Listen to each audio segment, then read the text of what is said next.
we're going to talk more about results and how to present results. Remember that little figure I showed you at the beginning with the introduction of an inverted pyramid from general to specific methods, and then results, which is the meat of your article and the most important part, and where you show your findings in a scientific manner that is easy to follow, understand for the editor and the reader. Um, and it all is based on the results. The introduction prepares you for the results, the methodology, so how you obtain the results, discussion and significance of the results. Figures and tables show the data you discussed in the results. So this is the center of your paper is your results. That's where we start. And that's what it all depends on. And then until we analyze the results, is that we can make the discussion and the introduction, and is the first thing you will have to have analyzed. Methodology can be written simultaneously to results. If we get stuck, we were talking about us this morning, or last night, if you get stuck in results, you can switch to write material and methods. Methodology is something you know how you did, and it's easy to go back to. So, and the results, what you're going to have to summarize the data, reduce the data to a manageable size. That's what we were saying this in the previous talk. Many data is not recommended. Let me get my pointer. And try to reduce it to a manageable size, easy to follow for the reader, and only that's relevant. The rest could be mentioned in the result text. Lead the reader through the figures. Point out the important findings and interesting aspects of the data. Um, so structure and style your results. We're going to talk more about that. So I repeat this over and over again. You don't write in the text what's in the table or figures. You just point the interesting part that you should take from the figure or the table what stands up. Interpret your data, point to your readers, and style the interpretations. So again, with our tree, these are our results. As soon as we find the arguments, the evidence supporting these results, we are ready to start writing the results. But first, we have to have nice evidence, nice charts, figures that are going to document our messages that we delineate in the tree of arguments. That's why this tree helps us focus. That's all it does. Once you have this completed, you have your results completed. And then this links to material and methods and how you obtain this evidence. So it will be further on. So we come back to our focus of our article and the results. So which data supports my main point? Don't present every experiment. More data is not always better. Summarize. When we are writing dissertations, master's thesis, we have to summarize a lot. We have to take only the section that shows something new or something valuable. What was the lesson that you took from that big 2 years, 4 years you spent doing this research? Which was the most that stands in your mind as a new finding, and that's what you take and publish. Use graph tables and figures, and limit to 5 is the standard. It could be more or less. Average the ranges. The average number of cases per outbreak was 4.8, range from 2 to 25. So just make it clear how many were the ranges you use, how many were the samples you use. Percentages: out of 80 serum samples, 20 had the presence of viral RNA. This is a little bit overdoing it, but you can explain in the text how you present it.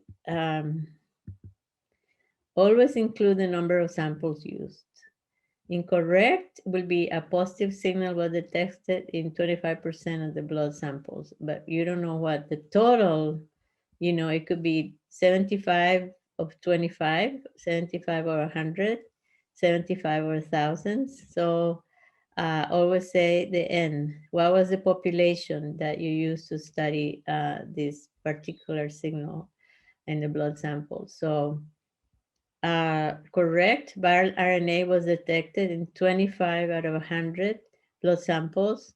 Correct, out of 100 blood samples, 75 were positive for RNA, viral RNA.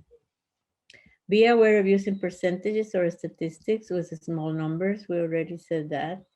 60% in 3 out of 5 is not acceptable. 20%, 1/5 of the drug, it's better to say 1 out of 5 than 20%. That's just not acceptable.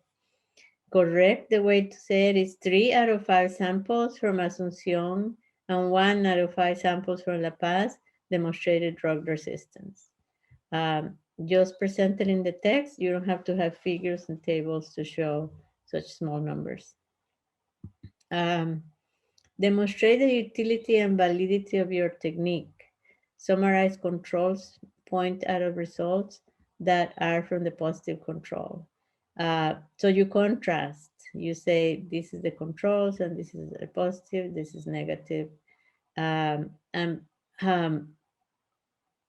point out the results from the negative control. So you don't have to dwell in the controls. You just have to say from the controls, the positives or the positive results were as follows.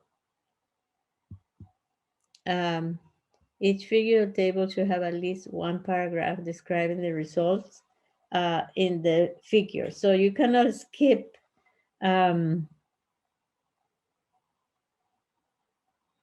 data in the text. Everything has to be referenced. So you started running your results and you have a table introducing the results, and then you have a figure, another table, and you skip that table too and don't mention it in the text. That's not valid. So that's why every table and figure you choose should be relevant. And then you proceed to mention everything that you did in the results. So table, to be sure, refer to each figure table in the text. So table 1 shows this, table 2 shows the control. You don't have to dwell on it, but it has to be mentioned. Each paragraph should end with a sentence summarizing the important results of that figure or table. So when you are presenting, let's say, resistance to antibiotics that would increase, at the end, you say, this figure 2 shows the resistance to antibiotics, specifically resistant to amoxicillin on a particular that was higher than the other, and then you resolve that, you highlight that in the text to when you're writing the results. So style paragraph organization or style in presenting. The first sentence describes the experiment and why it is important that you did. So we studied 100 samples to detect blood, to detect parasites in the blood. The next sentence should describe the results and any issues about the control. So we showed the trend. So that's what you highlight. We show the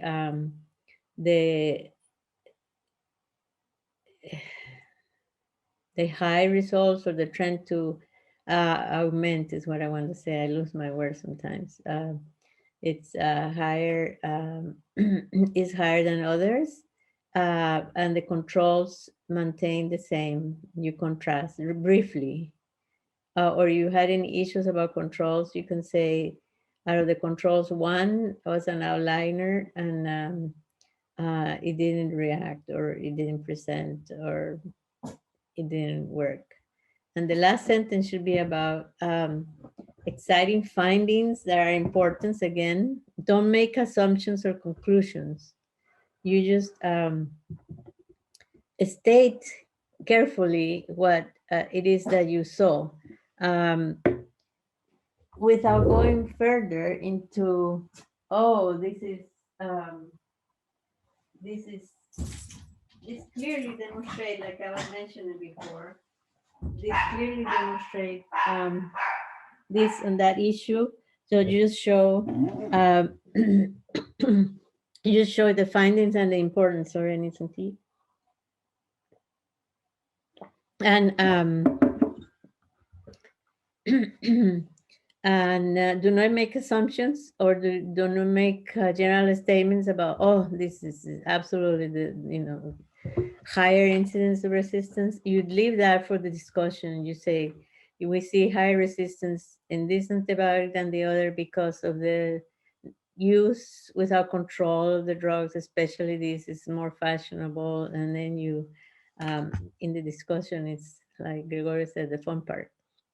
Um, so organizing results and the figures chronologically from first to last, and the most important results might be last, which is okay. And we've seen many times, and the third argument is where the most exciting results there are, and or the most logical sequence for you. It doesn't have to be chronologically, but if the article is chronological or historical, keep an order.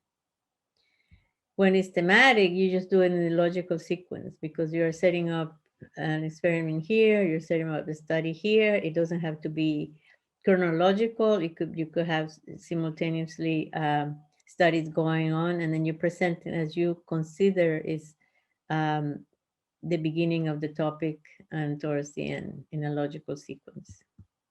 Uh, so interpret your data, point out the trends and patterns, tell the reader what to notice out of a table. Do not repeat everything that's there in the figure. Describe the statistics correctly.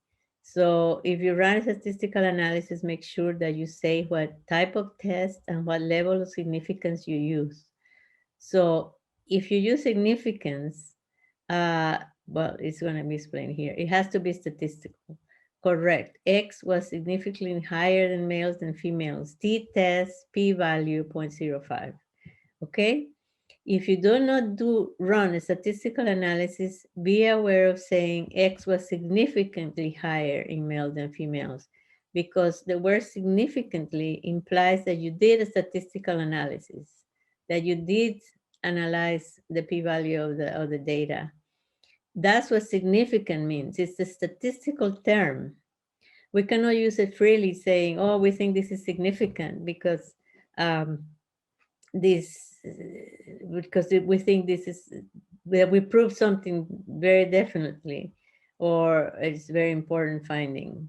The correct will be, there appear to be higher levels in males and females of this, a trend to show higher levels in male and females, and you save it statistically for the statistical analysis. Talk about the importance, point out similarities and differences in your data. The comparison with other data published is going to be in the discussion. So here, when we're writing results, we're going to stay with our results. The distribution of occurrence of Delhi phenotypes by drug susceptible status is shown in table 2. Similar frequencies of the Delhi phenotype were found among resistant and susceptible isolates that we also did. So you can compare two findings to make it easier and more interesting for the reader. Excuse me a moment. I'm losing my voice. I apologize.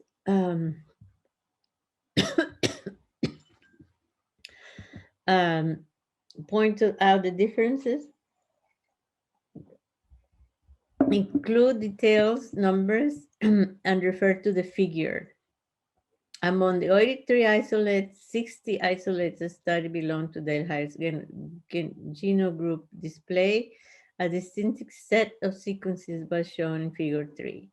So you found two different sequences in this particular study in Delhi or in India, or I don't know. This is from another example.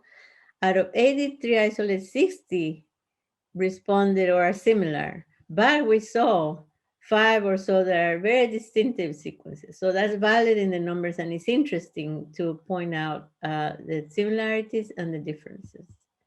Um, Discussion figures: be concise, brief when describing a table or a figure. Incorrect will be saying it's clearly shown in table 1 that moxicillin exhibit growth of gonorrhea. It's better to say moxicillin inhibit the growth of gonorrhea. So do not say clearly shown in table 1, because clearly for you, but it's not clearly for the editor or the reader. And it's not correct to say, put your own qualifying. So this is very exciting finding. Clearly, um, definitely we show these. You don't give your opinions in such a strong way when you're presenting your results. You just mention your results you have. So the scientific words, the correct, again, I got ahead of myself. This is definitely proves that the drug resistance is higher in Esmeraldas. No, this suggests that the incidence of resistance of anti-malaria drugs is higher in Esmeraldas. It's a town in Ecuador. So this suggests, this trend shows many other different words that you can use. Don't do clearly, definitely, and these kind of strong words or any of these words to show your results. There is one question that is asking about how to identify your title. Does it come from the results or from the conclusion? It should come from the conclusions and results. Oh, actually, I think it's the title of the figure, right? The table, okay. The title of the table and the title of the figure. Well, the figure has a legend or the first sentence that describes a figure or the title of a table come from the results. Actually, what you did. This table represents or analysis of brain damage in Zika newborns, analysis of, that's the title of the table. What you're going to show in that particular table or graphic. In a figure will be, this figure shows analysis of brain damage in newborns from ages this and this, and then what we did, and then you explain in the figure legend what actually was done. You don't dwell on the results. You just explain what you did. And same with the title of the table is what you did, not what you found, not your conclusion. But this table shows the analysis of 100 samples for X and so the other. And then you just present the table. Or table analysis, you don't have to say this table shows. I'm sorry. That's when you write the results. But in the table itself, the title will be resistant to antibiotics and antimicrobials found in drinking water, something like that. And then you present the data. Right, because it's common to see a figure that says instead of levels of TGHN beta saying like increase in levels of parara in sample X. So, so you should just say the general what was done instead what of was the done, result. what this table meant to do, and what experiment you ran, and then you show the data and let the reader decide. And in the text, when you're describing this table, you say the higher points were this, and we want to call attention to this particular result. Perfect. So there is a question here from Solange. What do you recommend in cases where the method was performed well, but does not generate strong evidence to clarify the research hypothesis or the problem raised? So I guess it's the case of like negative results, probably. It is all to your criteria. If negative results are important to show, negative results are important as well. But it should not be the whole paper based on this, right? So you have to have some clear data that is worth publishing, and maybe some of the data were not clear. And you just say, you don't make a table unless it's just one of the points on the table. So it depends. If you have a table with good data and there's one point of data that was not clear, you put an asterisk, or an A or a B little on top of the letter, and in the footnotes you explain. This set of data didn't give clear results to respond to this and that and the other. You show it if it's important for the reader to know that this particular point of data was not clear. If it's not clear, you don't have to put it on a table.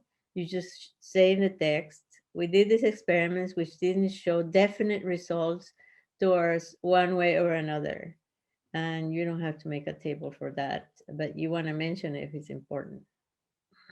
And to show that you did that point of that particular study, because it could be a logical sequence to your research, and you can show and say, I did that. We showed this particular experiment didn't work clearly. Okay. Thank you. There are some questions here about the statistics, but I was just talking to Stephen and he said that I can ask out loud. So there is one that is from missing data. For missing data, do we have to input to ensure that all the results are based on the same denominator? So you can Maria choose. Elena, do you want me to? Yes, Stephen, go ahead. Okay, so you should only impute missing data, which essentially means estimating what you think is there, if it's required to run a specific statistical test. So there are some statistical tests that require there be no missing data. And when that's the case, it's okay to impute missing data, but how it's imputed has to be very clearly described in the methods. If it's not absolutely necessary, then do not impute. Does that answer the question clearly? I hope. Well, please, if it doesn't, please ask something again and we'll be able to address that. Thank you. So there is another one about when my N, my sample size is 7, can I use percentage? What's the better number to start using percentage? Definitely not. If your number is 7 or 10, do not use percentages. We had this question over and over, and we decided arbitrarily maybe 20 or 30 will be better to use percentages. If you have low numbers, just express it in the results and the text saying we studied 10 cases out of which 4 were positive. You can do a table, but do not do percentages or do not do a figure just based on such low numbers. Okay. There is another one. There's just one question that I initiated replying, but maybe Stephen can make more comments. Yes. So Loveling had asked, can you present the mean range and standard deviation together? So, I mean, my take is that mean and standard deviations are descriptions of data that have a parametric distribution. So mean and standard deviation go together. If the data are not normally distributed, then you have very small numbers, then rather than use mean to summarize the distribution, you use median. And if you use median, then you use range. So median and range go together, and mean and standard deviation go together. Thank you. Thank you. There is another one, which in a way, I think it's similar to the percentage question. So what about writing the exact number? This can help reduce the chances of making the document very wordy.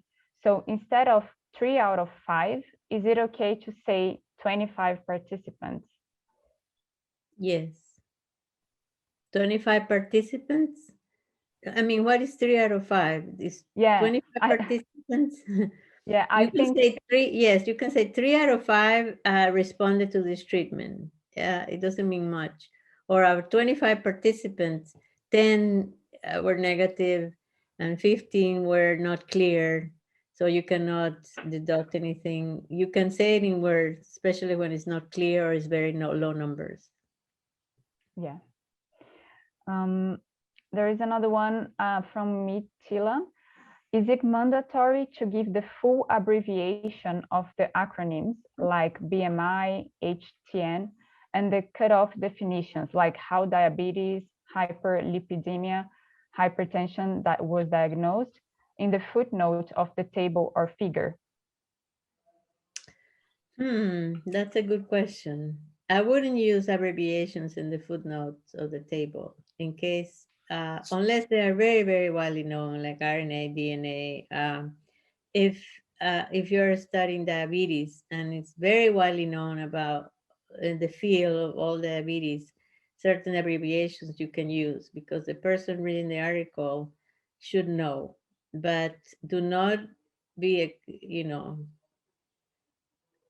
don't use excessive abbreviations. Stephen? No, that it's fine to use abbreviations in the body of a table or figure because it conserves space.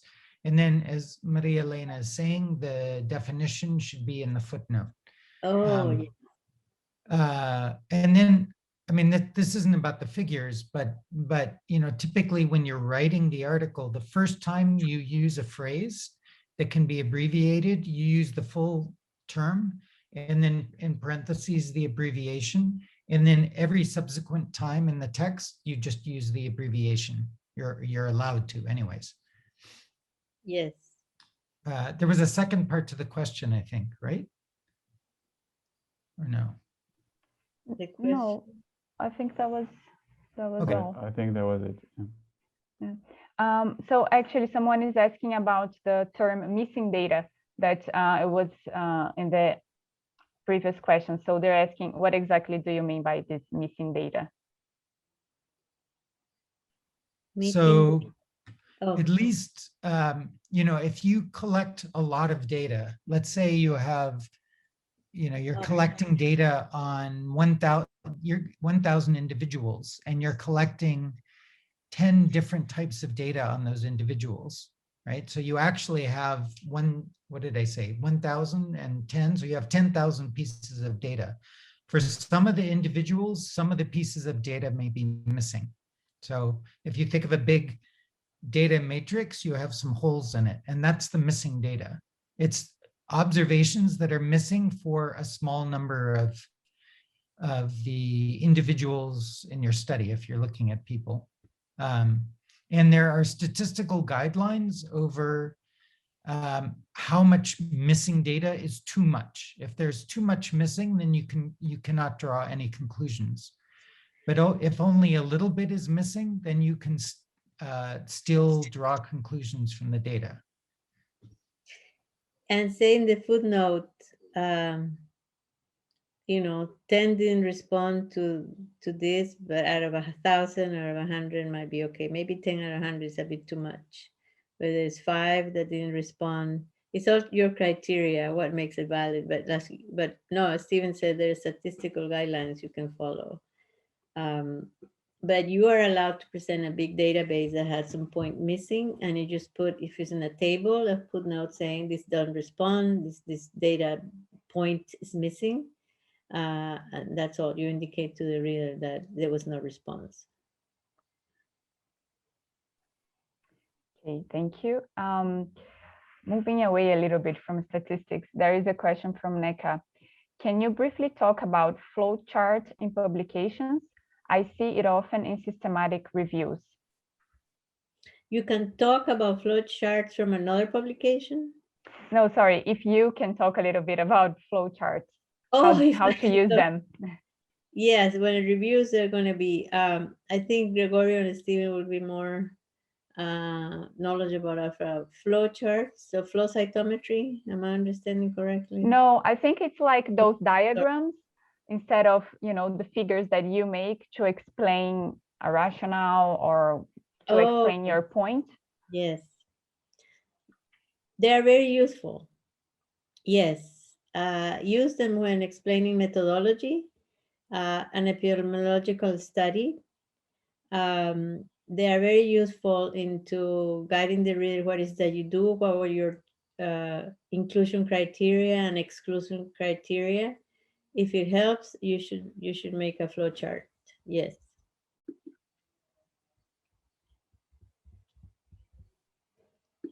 I don't know if any other has to. Yeah. Okay. So now we have several statistical questions here. I don't know if you want me to go on with those questions, or if we should wrap up and go to the next session. What is the next session? The next session is the reference manager demonstration. Okay. We can take one or two statistical questions I could not answer, but maybe Stephen or Gregorio know. Okay. So Hubert is asking, do we report confidence intervals and level of significance together?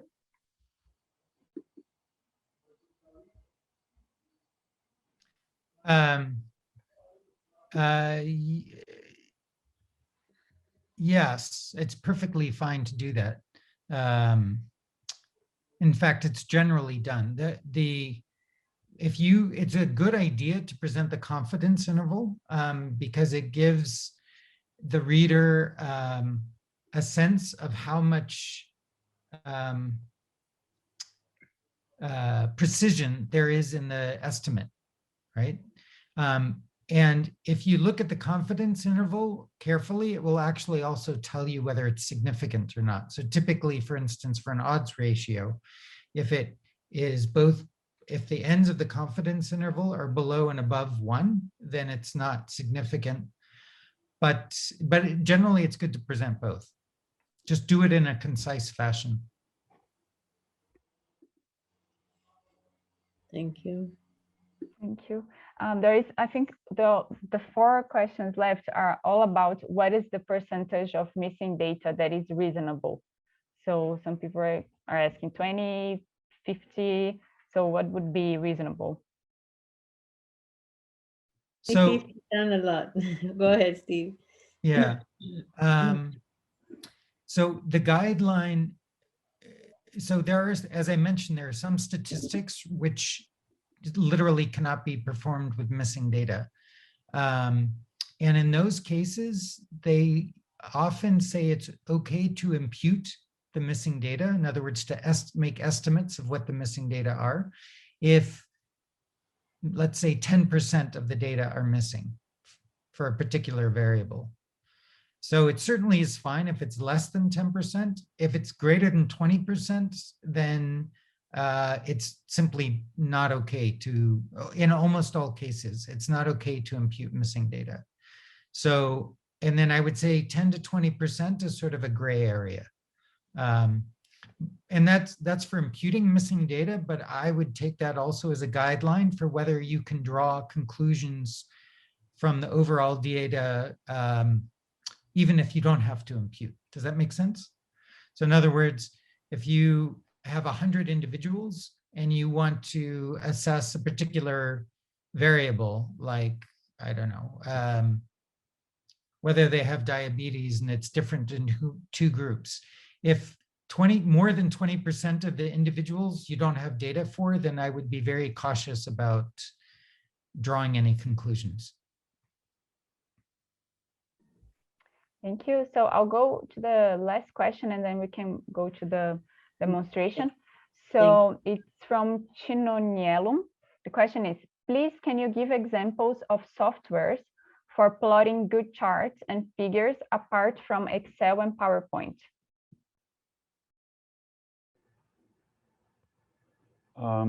I probably have some suggestions. Unfortunately, the ones I use, they are paid, so they are not free.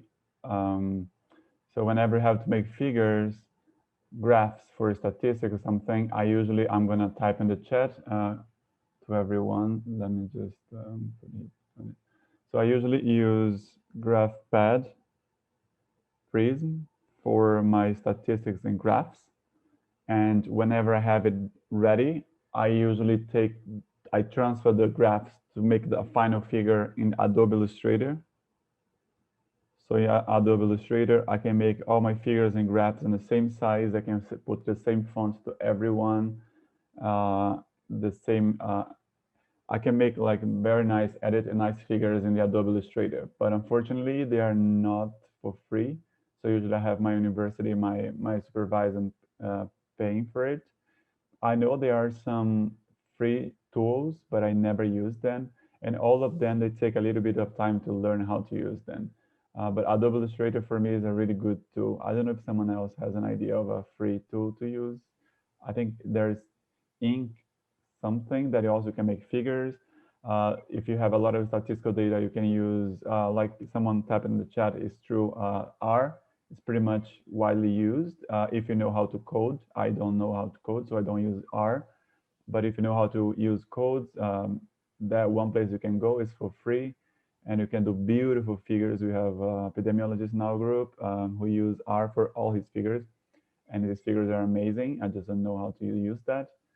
A normal software for me is just Adobe Illustrator. I don't know if somebody else has any other suggestions. In the chat, people are mentioning you can do code, same as you did. Inkscape is a free vector graphic software.